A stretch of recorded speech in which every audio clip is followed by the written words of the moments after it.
Imagine a distant future where humanity doesn't just colonize planets. We build them from scratch, not terraforming a lifeless rock or hollowing out asteroids, but assembling entire artificial worlds, complete with oceans, mountains, and even their own ecosystems. Science fiction? Maybe for now. But throughout history, many of our greatest technological achievements were once considered impossible. Flying machines, deep-sea submarines, even space travel, ideas that once lived only in myths and imagination, are now everyday realities. Could the dream of constructing planets someday follow the same path? Our journey begins with a fundamental question. Why would we even want to create artificial planets in the first place?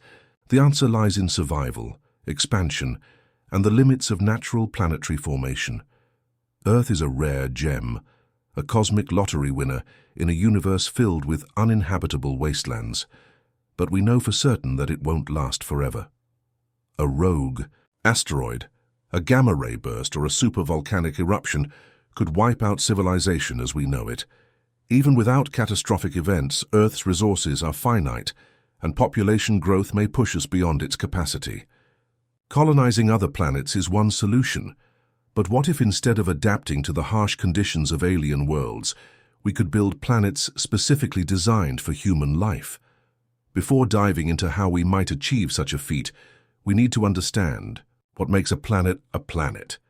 The process of natural planet formation takes millions or even billions of years. It begins with tiny dust grains orbiting a young star, colliding and sticking together, forming larger and larger bodies through a chaotic process called accretion. Over time, gravity pulls these clumps into spherical shapes, and depending on their mass and composition, they develop atmospheres, magnetic fields, and geological activity. Some end up as barren rock worlds, others as gas giants, and a rare few, like Earth, develop conditions suitable for life. This process is slow, unpredictable, and entirely beyond human control. At least for now. If we were to create planets artificially, we would need to bypass the slow, chaotic processes of nature and instead design them with precision. There are several speculative methods for doing this, ranging from repurposing existing celestial bodies to constructing entirely new ones from raw materials. One idea that has intrigued scientists and futurists alike is the concept of megastructures, colossal artificial constructs built at an unprecedented scale. Take the Dyson sphere, for example. Originally proposed by physicist Freeman Dyson, this hypothetical megastructure would surround a star, capturing nearly all of its energy output. While Dyson spheres are often discussed in the context of advanced alien civilizations, the principles behind them could provide the blueprint for artificial planetary construction. Imagine starting with a massive framework, perhaps a shell or a ring built in orbit around a star, onto which we gradually add layers of material, sculpting landscapes, and creating an artificial atmosphere. Could such a structure function as a planet? It might, but there are significant challenges to overcome: gravity, stability, and the complex interactions required for sustaining life. Another approach is the idea of modifying rogue planets, worlds, that have been ejected from their home star systems and now drift through interstellar space. These planets could be captured and adapted rather than built from scratch. While they wouldn't initially have the warmth of a nearby star, some rogue planets are thought to generate internal heat through radioactive decay and intense gravitational forces. If we could find one with the right composition and engineer it to support an atmosphere and liquid water, we might be able to transform it into a habitable world. But capturing a rogue planet is an engineering challenge on an unimaginable scale. It would require technology capable of altering the trajectory of an entire world, redirecting it into a stable orbit around a suitable star. And what about moons? Could we turn one of our own solar system's many moons into a new Earth? Moons like Europa, Titan, and Ganymede already contain vast amounts of water ice, and some even have subsurface oceans. Could we heat them, add a breathable atmosphere, and create new homes for future generations? The process of terraforming, modifying, an existing body to make it habitable, has been widely discussed. But what if we could go one step further and construct an entirely new world from the ground up? The challenges ahead are enormous, but history has shown us that the impossible often becomes possible with time, innovation, and determination. Every great journey starts with a few brave explorers. Right now, Cosmic Whispers is just beginning, and your support means everything. If you enjoy unraveling the mysteries of the universe, hit subscribe. It's free and it helps us grow this community together. With that said, the road ahead is filled with challenges. How could we generate artificial gravity? Could we design atmospheres from scratch? And what about ecosystems? Could we recreate the perfect balance of life that makes Earth so unique? As we push deeper into the science and speculation of artificial planets, the answers might be even more mind-blowing than we expect. So, if we wanted to create an artificial planet, where would we even begin? Would we start with an empty shell and build from the inside out? Or would we take a scattered collection of raw materials and gradually forge them into something resembling a world? To answer this, let's break the problem down into its core elements: gravity, structure, atmosphere, and ecosystems. First, gravity, one of the most fundamental requirements for a habitable planet. Without it, everything would float away. The air, the oceans, even the people. A planet's gravity is determined by its mass, so to create Earth-like gravity, we'd need an object with a mass similar to Earth's, or find a way to artificially simulate it. One approach could be to construct a massive planetary core from dense materials, like iron and nickel, mimicking the natural composition of Earth's interior. However, this would require assembling a structure with a mass of roughly 6 septillion tons, an astronomical amount of material. Could we create artificial gravity through other means? One possibility is rotation. We've already explored this concept in space stations, where spinning structures generate centrifugal force that simulates gravity. Imagine a ring world or a vast megastructure rotating in space. Its inhabitants would feel a downward force similar to standing on a planetary surface. But building a ring world isn't the same as creating a full-sized planet. For one, natural planets don't rely on spin for gravity. They hold themselves together through mass alone. If we wanted a truly Earth-like world, we'd need an actual spherical body of sufficient size and density. But where would we get all that material? This brings us to our second challenge: structure. Planets form through accretion, meaning tiny. Particles gradually clump together under gravity's influence. Could we speed up this process? Some scientists propose the idea of assembling a planet, piece by piece, using asteroid mining on an unprecedented scale. We already know that asteroids contain valuable resources like iron, nickel, carbon, and even water. If we could capture and redirect thousands, perhaps millions of these space rocks, we could gradually build up the mass required to form a planetary body. But this would be an engineering challenge unlike anything humanity has ever faced. Mining a single asteroid is one thing. Moving and merging millions of them is something else entirely. Another possibility is repurposing existing celestial bodies. Take Mars, for example. It already has a rocky surface, an atmosphere, albeit a thin one, and a history of liquid water. Could we transform Mars into an artificial Earth? The process would require thickening its atmosphere, warming its surface, and introducing life-sustaining elements like oxygen and nitrogen. Terraforming Mars is a well-known concept, but it raises an interesting question. Does a terraformed planet count as an artificial one? Or is it simply a modified natural world? If we truly want to create a planet from scratch, we may have to look elsewhere. Perhaps the best way to construct a planet isn't from solid rock at all, but from technology. Imagine a massive shell world, a hollow megastructure designed to look and function like a real planet. Instead of a natural planetary core, this world could have an artificial support system, advanced machinery generating gravity, maintaining an atmosphere, and even regulating weather patterns.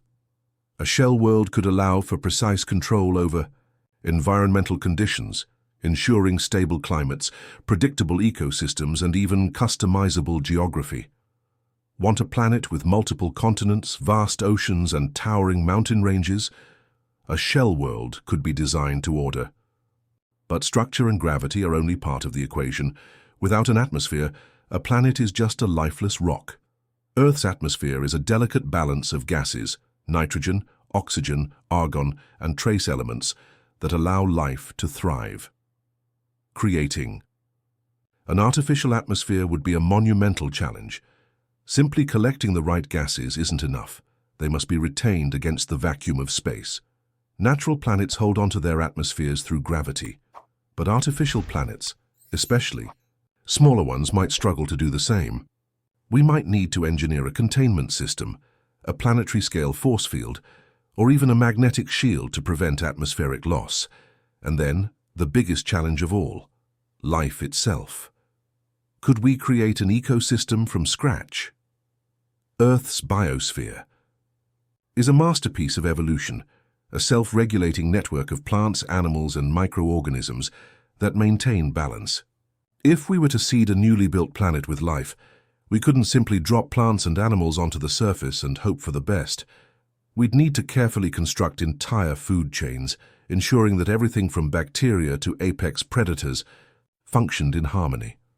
The process of biosphere engineering, designing an ecosystem that can sustain itself over thousands or even millions of years, is something we barely understand today. Our best attempt so far was Biosphere 2, a closed ecological experiment in the 1990s. It struggled to maintain a stable environment, proving just how complex Earth's natural systems really are.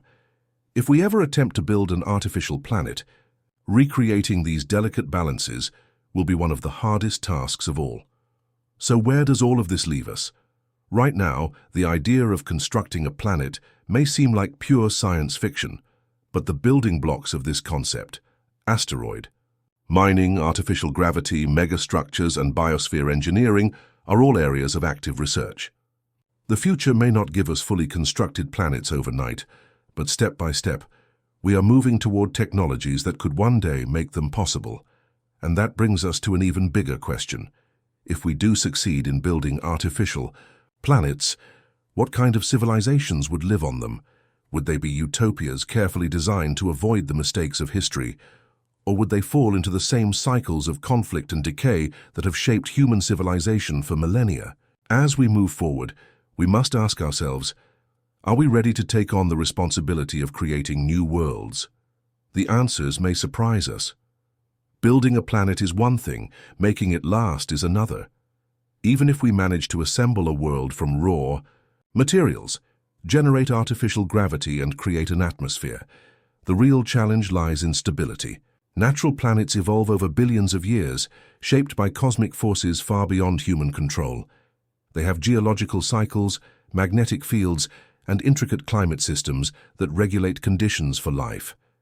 If we were to build a planet from scratch, how would we ensure that it doesn't collapse, degrade, or drift into the void of space? One major concern is planetary structure and tectonics.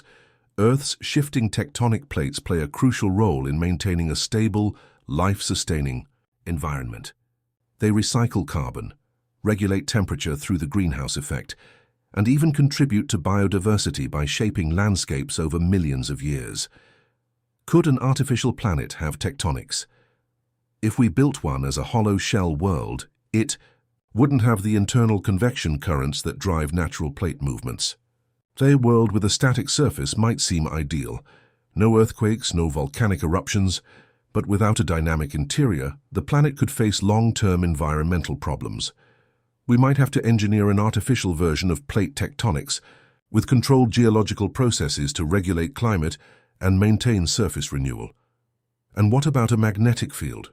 Earth's magnetic field is generated by the movement of molten iron in its outer core, creating a protective shield against harmful solar radiation. Without it, our atmosphere would be slowly stripped away by solar winds, much like what happened to Mars. Could we replicate this on an artificial planet? If our world had a solid engineered core instead of a molten one, we'd need a different method to generate a magnetic field, perhaps by embedding enormous superconducting loops beneath the surface to produce an artificial magnetosphere. Without this protection, our artificial atmosphere might vanish within a few thousand years, rendering the planet uninhabitable. Next, we have the challenge of climate control. Earth maintains a relatively stable climate through complex feedback loops, ocean currents, weather patterns, and biological cycles that interact in ways we're only beginning to understand. If we built an artificial planet, how would we regulate its temperature? A world too close to a star would become a furnace, while one too far would freeze. Even with the perfect orbit, weather patterns would need careful engineering. On Earth, forests, oceans, and ice caps act as natural climate regulators, absorbing and releasing heat in response to atmospheric changes. Could we recreate this balance artificially?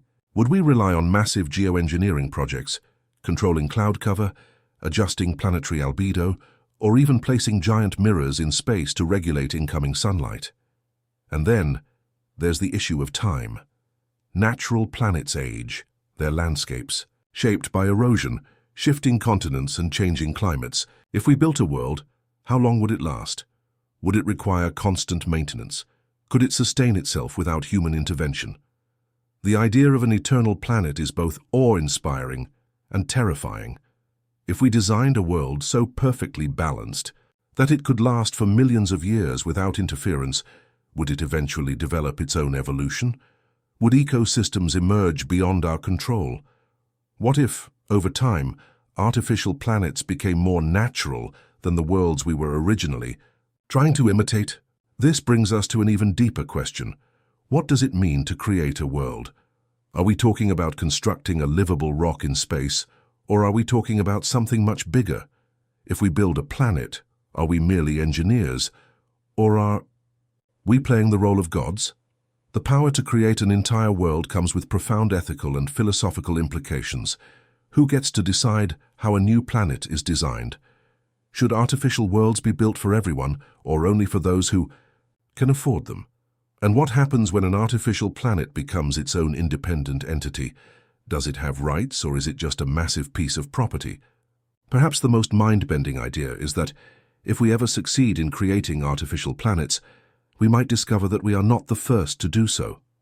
What if advanced civilizations in the distant past or across the galaxy have already built worlds of their own? Could some of the planets we observe in the cosmos actually be engineered structures rather than naturally formed ones? Consider the mystery of mega-Earths, planets far larger than Earth, but with surprisingly high densities suggesting unusual compositions, or the strange world of HD 189733b, a massive gas giant so close to its star that its atmosphere is being stripped away at an incredible rate, yet it remains intact. Could some of these planets be artificial, maintained by technology far beyond our understanding? If we eventually build artificial planets, would we leave a signature behind, something that future civilizations could recognize? Perhaps they would find perfectly symmetrical worlds, structures with mathematical precision, or planets with unusual elemental compositions that don't match their surroundings. Maybe millions of years from now, explorers from another world will stumble upon one of our ancient creations and ask the same question we are asking now. Could someone have built this? At this point, one thing is clear. The idea of artificial planets isn't just about engineering. It's about pushing the boundaries of what it means to create, to sustain, and to exist. If we ever gain the power to build worlds, we won't just be shaping landscapes, we'll be shaping the future of our entire species. And that leads us to our final section, the ultimate question. If we can build artificial planets, should we? What would a civilization of world builders look like? And what challenges, both technological and moral, would come with such power? As we close this discussion, we'll explore what might happen if humanity truly steps into the role of cosmic architects. Now we've explored the scientific, technical, and philosophical challenges of creating artificial planets. But there's one final question to ask, and it's the most important one of all. If we can build these worlds, should we? What would it mean for humanity to step into the role of cosmic architects? To shape new planets, ecosystems, and potentially entire civilizations? What are the implications? We're not just talking about creating new lands for settlers or new worlds for human colonies. No, this is bigger than that. Imagine a future where artificial planets become a central part of human existence, where entire ecosystems are designed from the ground up. Entire worlds are shaped to suit specific needs, and humanity can move freely from one planet to the next, choosing its environment based on its desires. The power to design entire worlds would redefine our relationship with the universe. It would make us the ultimate engineers, but also perhaps the ultimate caretakers. But before we can even begin to imagine this future, let's pause and look at the potential risks and consequences. Power on this scale doesn't come without its dangers. One of the first questions we must face is the ethical dilemma of world building. Who gets to decide what these new worlds look like? Should there be limits to what we can do, especially when we're designing ecosystems and life forms that might evolve in ways we can't predict? After all, Earth's history shows that even the smallest changes to an environment can have massive, unpredictable consequences. Could a new planet, with its carefully constructed balance, one day slip beyond our control? Could artificial ecosystems go rogue and develop their own evolutionary paths, possibly even creating new forms of life that we didn't intend or expect? What if a new ecosystem turns out to be hostile to human life, or, worse, hostile to other creatures we introduce? This idea isn't just science fiction. Think about the artificial islands and biospheres that humans have created here on Earth. The most famous example, of course, is Biosphere 2, an experiment in the early 1990s to create a completely self-sustaining ecosystem in a sealed environment. While the project was filled with ambition, it also highlighted the limits of our understanding. Oxygen levels dropped, food shortages emerged, and even though the scientists in charge thought they had controlled every variable, nature still found a way to throw surprises at them. Now imagine a whole planet's ecosystem, designed from scratch yet still unpredictable in ways we can't fully anticipate. Then there's the moral question of access. If humanity can create artificial planets, who owns them? Would they be the domain of governments, corporations, or perhaps private individuals? Could there be a future where entire planets are bought and sold, with the wealthy elite holding control over vast swathes of the galaxy? What if the poor are left behind, unable to gain access to these new worlds? The creation of artificial planets could exacerbate the existing inequalities here on Earth, creating an even greater divide between the haves and the have-nots. Would we build planets for the rich to play on while the rest of humanity struggles to survive? Or could artificial planets be a tool for good, offering new homes to the displaced and creating a new frontier for all of humanity to explore? Beyond the social implications, there's a darker side to consider, the environmental impact. We're still learning about the delicate balance that allows Earth's ecosystems to function. What happens when we start manipulating entire planets, even ones that are not yet fully formed? The resources we'd need to construct artificial planets, minerals, metals, energy, are finite, and using them on such an enormous scale could have profound consequences for the rest of the solar system. Could mining asteroids, planets, and moons to construct new worlds destabilize the orbits of other celestial bodies? Could our attempts to harvest raw materials to build new planets disrupt the balance of the solar system in ways we can't even predict? Then there's the question of long-term sustainability. As we've seen from Earth's geological record, ecosystems are constantly evolving, and planetary conditions can shift over millennia. We might engineer a perfect artificial planet today, but what happens in the distant future, when the star that powers our world burns out, or when an unexpected cosmic event alters its trajectory? Will we have the foresight to build planets that last, not just for a few centuries or millennia, but for tens of millions of years? If the artificial planets we create are to have any real impact, they need to be self-sustaining in a way that transcends human intervention. This means designing not just for the immediate future, but for the long haul, something that's never been done before in human history. And what about the psychological impact of living on artificial planets? We've talked about gravity, atmospheres, ecosystems, and technological marvels, but how will it feel to live on a world built entirely by human hands? Would we feel connected to a planet we created, or would it always seem artificial? Could the knowledge that we built the very ground beneath our feet create a sense of isolation, a feeling that we're not truly a part of something larger than ourselves? Would future generations born on artificial planets ever feel the same connection to their world as we do to Earth? These are questions that we can't answer now, but they are questions that future planetary engineers and colonists will have. to reckon with. At the end of the day, the question of whether we should build artificial planets is as much about our humanity as it is about our technology. The ability to create worlds would be an unprecedented achievement, one that could bring humanity to new heights. But it would also come with incredible responsibility. With the power to shape entire worlds comes the obligation to think about the consequences, to ensure that we don't repeat the mistakes of our own history on a cosmic scale. So, we leave you with this. In the not-so-distant future, could we become the architects of entire worlds? If humanity reaches the stars and creates new planets to call home, will we be a wiser, more enlightened species? Or will we simply bring our flaws with us? Will we learn from the mistakes of Earth, or will the universe become our next battleground? The answers may lie not in our ability to build, but in our wisdom to know when to stop.